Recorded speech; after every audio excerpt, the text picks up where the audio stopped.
If you are watching this, understand something clearly. This is not Stoicism for beginners. This is not how to stop overthinking. This is not don't let people get to you. No, you are entering a deeper chamber, a level of Stoicism only the ancient philosophers themselves walked in. This is elite territory, a place where your ego must die, your assumptions must collapse, and your emotions must be disciplined with surgical precision. If you stay to the end, you will not just understand Stoicism, you will become the kind of person the ancient philosophers called a sage, a person who is psychologically untouchable, ethically unshakable, and internally sovereign. So listen carefully. 7 laws, 7 deep transformations, and only a small group of people will ever have the courage to practice them. Let's begin. Law 1. The Stoic Ontology of reality. Only what is up to you exists. To understand advanced Stoicism, you must start with their ontology, their understanding of reality itself. The Stoics divided existence into 2 categories. 1. What exists within your control, ta f hemen. 2. What does not, ta auk f hemen. This is not just a mental trick or motivational slogan. The ancient Stoics meant something far more radical. What is outside your control does not truly belong to you in any metaphysical sense. It is not you. It is merely the movement of external causal chains. Chrysippus, the greatest Stoic logician, argued that every event outside your mind is determined by fate, an unbroken chain of causes stretching back into eternity. Therefore, the Stoic sage considers external events as indifferent, not because they don't matter emotionally, but because they do not belong to the inner domain of moral agency. To the sage, reputation is indifferent, praise is indifferent, beauty is indifferent, insults are indifferent, people's actions are indifferent, even illness and death are indifferent. Not because they aren't painful, but because they do not participate in the domain of moral worth. This is the first advanced law. Only what you control is you. Everything else is simply the universe happening. If you want to walk as a true philosopher, you must separate your identity from every external thing you cling to. Your relationships, your past, your wounds, your appearance, your achievements, your fears, your social status. Nothing outside your will is you. Most people never understand this, and that's why they remain prisoners. But you are learning what only the wise ever learn. Freedom is an inner jurisdiction, not an external condition. Law 2, the hierarchy of impressions, mastering your phantasiai, the root of emotional control. The second advanced law, your emotions do not stem from events. They stem from your impressions of events. The Stoics called these impressions phantasiai, the raw interpretations your mind creates instantly upon encountering something. For example, someone looks at you strangely. Your mind produces an impression. They dislike me. A delay happens. Impression. This is a disaster. Your partner is quiet. Impression. Something is wrong. You fail. Impression. I am a failure. The Stoic teacher Epictetus said, "What disturbs men is not events, but their impressions of events." Only the sage remains conscious enough to do this consistently. Everyone else lives in automated impressions. They do not respond, they react. The sage, however, sees impressions as shadows, not the truth, but merely the appearance of truth. This is the birthplace of emotional mastery.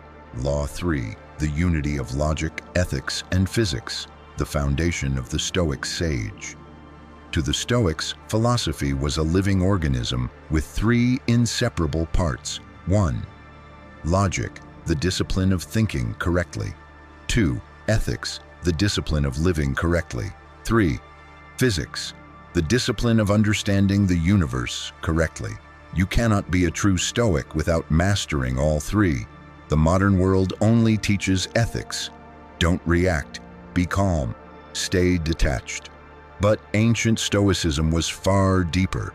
Logic teaches how to test impressions, how to reason without error, how to detect your cognitive biases, how to avoid false judgments. Physics teaches the nature of the universe, the inevitability of fate, the laws that govern existence, the interconnection of all beings. Ethics teaches how to act in alignment with virtue, how to fulfill your role in the cosmic whole. Chrysippus compared it to an egg. The shell is logic, the white is physics, the yolk is ethics, the ultimate fruit. A modern Stoic who ignores logic and physics is incomplete. But you are learning the full structure. When you understand the universe, you stop fighting it. When you understand your mind, you stop being tricked by it. And when you understand virtue, you begin to act with a kind of inner majesty that others can feel. This is the making of a sage. Law 4, fate, causal chains, and the cosmic web. This is one of the hardest Stoic principles. The Stoics believed that everything in the universe is governed by logos, the rational principle that orders all things. To them, fate was not superstition. It was cosmic rationality. Every event is connected to every other event through an unbroken chain of causes. You are not exempt from this. Neither am I. Neither is anyone. The Stoic Sage accepts fate not as resignation, but as alignment. The sage says, if this has happened, it was always going to happen, and I was always meant to meet it with virtue. To resist fate is to resist the universe. To accept fate is to synchronize with reality. You must understand, Stoicism does not promise an easy life. It promises a meaningful one. Things will happen to you, good, bad, unexpected, painful, beautiful, surprising. But advanced Stoicism teaches this: everything that happens is material for your growth. Every event is clay for the sculpting of your character. Every difficulty is fire for the forging of your mind. When you align with fate, you become unbreakable. Law 5, emotional transmutation, turning passion into power. The Stoics never said eliminate emotion. Only beginners believe that. Advanced Stoicism teaches transmutation, not suppression. The Stoics divided emotions into two categories: 1, path, destructive passions; 2, phantasiai, positive, rational emotions.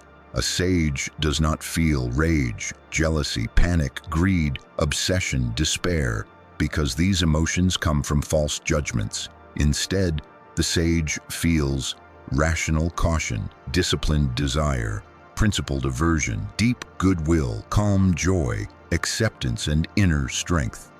Emotion is not the enemy. False interpretation is. This is why the Stoic sage still feels, but feels correctly. Your emotional life must become precise, intentional, aligned with reason. Do not shut your emotions down. Educate them, elevate them, refine them. This is emotional sovereignty, not numbness, but mastery. Law 6, the Stoic Sage, ideal, becoming infallible in character. The sage, sophos, is the ideal human being, a perfect master of reason, emotion, judgment, desire, action.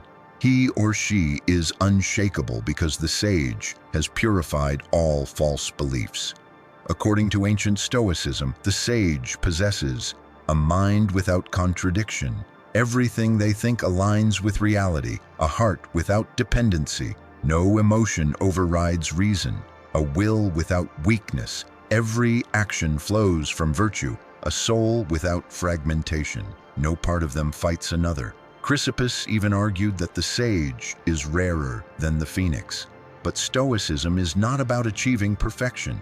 It is about approximating it. Every time you choose reason over reaction, virtue over impulse, truth over comfort, clarity over self-deception, you step closer to the sage. Let others live scattered lives, driven by emotion, shaped by circumstance, destroyed by impressions. You You walk toward the ideal. You discipline your inner world. You refine your character. You sharpen your judgment. You elevate your soul. This is the path of the advanced Stoic. Law 7, virtue as the only good, the final liberation. The final law is the most controversial, the one that separates true philosophers from the rest of the world. Virtue is the only good.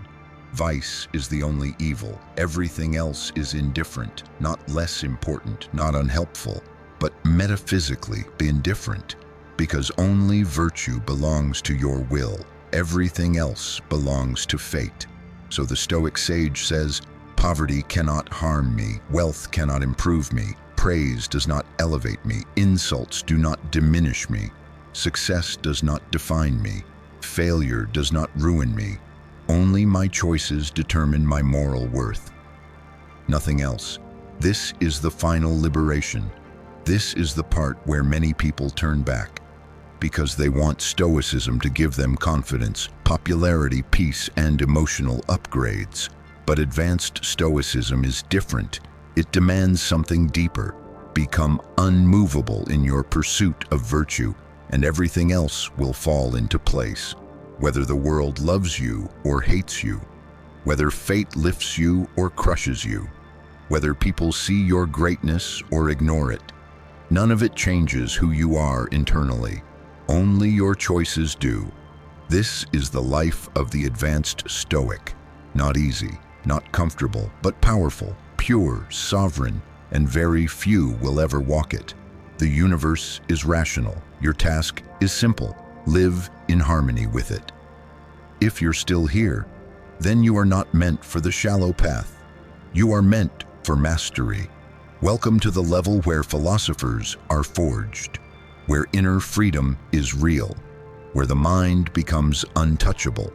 This is Stoicism for advanced thinkers, and now your journey truly begins.